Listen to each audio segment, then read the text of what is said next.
What's up, you guys? It's Matt here. I want to take you through what I decided to buy today in my dividend portfolio. I just added $1,000 to this portfolio. Am really trying to grow this portfolio a massive amount. And my goal that I set for the end of the year was to have this at least 25,000, an aggressive goal of $50,000 in my dividend portfolio. Now, if it's way more than that, I'll be happy with that. If it's not way more than that, I still will be okay with it, right? If I get close to my goal or at my goal, obviously I will be ecstatic, because the goal that I had for December, the end of the year, was $5,000. Well, I finished with about $9,800 or so, and almost got to my max goal, which was $10,000.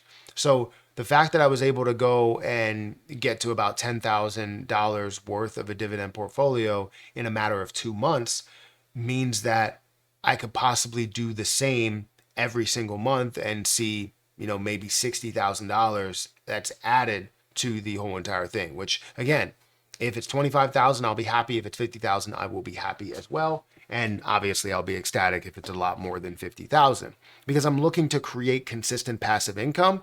And this is the way that you do that, is using money to make yourself money, but making sure you protect that money that you're putting in the markets. And I think with a lot of the things that I'm investing into when it comes to slow movers, things that are consistent movers upward, I'm looking for ETFs. And when they do drop, it's not going to drop a crazy amount. And when they do increase, it's not going to increase a crazy amount.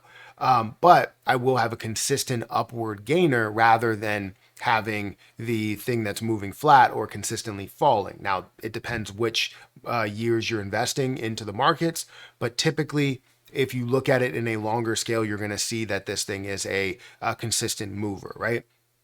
So let me not talk your ear off when it comes to not showing you what I invested. So let's go ahead and get into that. Guys, hit the like button, hit that subscribe button, and hit the notification bell for more of these videos. If you also want to join my Patreon, where I do talk about dividend investing as well as crypto trading and a lot of other stuff, feel free to join the Patreon. The link is down below, and we'll go over all types of investments. And I have a dividend tracker spreadsheet that I can also share.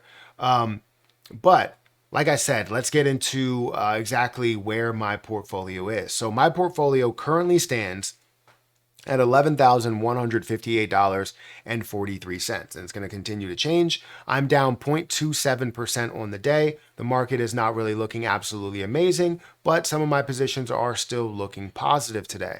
If we look at the last week within this portfolio, I'm up $59.68, or about 0.5%. If we look at the last month, I'm up 3.3%, or $364. And the last 3 months, I'm up 617%, or $5.86%. So I'm up quite a bit since I really started going through adding more and more to this portfolio. And it's been able to grow consistently, and you can see the movement and the type of things that I'm investing into, which are primarily ETFs and REITs, right? They're not going to pay me the biggest dividends possible, but what they will do is protect my initial investment rather than have it fall. And I never want my initial investment to fall. I want my initial investment to continue to thrive throughout the years. But if we look at the things that I'm invested into, I have Farm, I have ticker symbol O, Microsoft, SPHD. I don't really want to go through everything that I decided to buy here. Some of the bigger positions are ticker symbol O. I have SPHD, which are sitting at around $2,000 and $3,000 respectively, or close to that. I did just purchase, these are the two that I purchased. So I had $1,000. I purchased 20 more shares of SPYD. I felt this was a massive performer for me, and I don't know why I didn't have more of it. So I decided that I would get 20 of it, which was about $800, because it's sitting at about $38 or $39.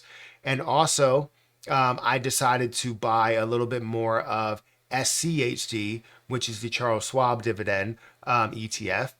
And this is sitting at $76, which is a little bit of a higher point, but I decided to go with that because I felt as though it did have the consistency and something that was moving quite a bit. If I go into SPHD and, SPYD, and I look at the max, you're going to see that this does have a trend where it's it's a trend of a gainer, right? It's not a crazy gainer, but it goes from a level of about 29 or 20 or 30 to where it is currently at 39. It gets all the way up to a high of 44. However, it did decrease down to 24 in 2020 as everything really dropped.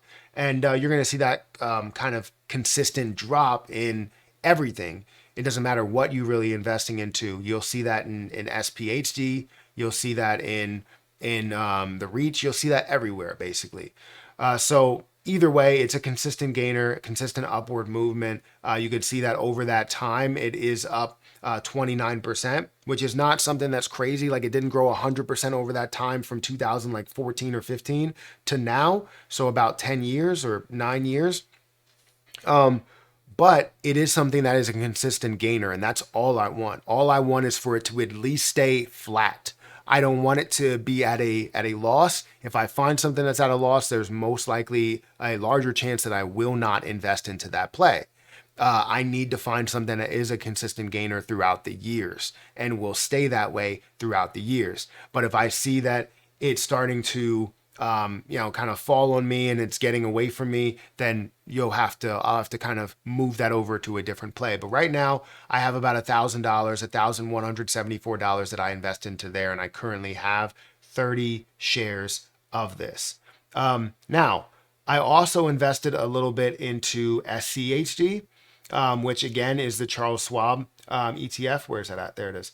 SCHD, which is the Schwab US Dividend Equity ETF, sitting at $76, while this did increase from 76 all the way up to 76.58, but then decrease here.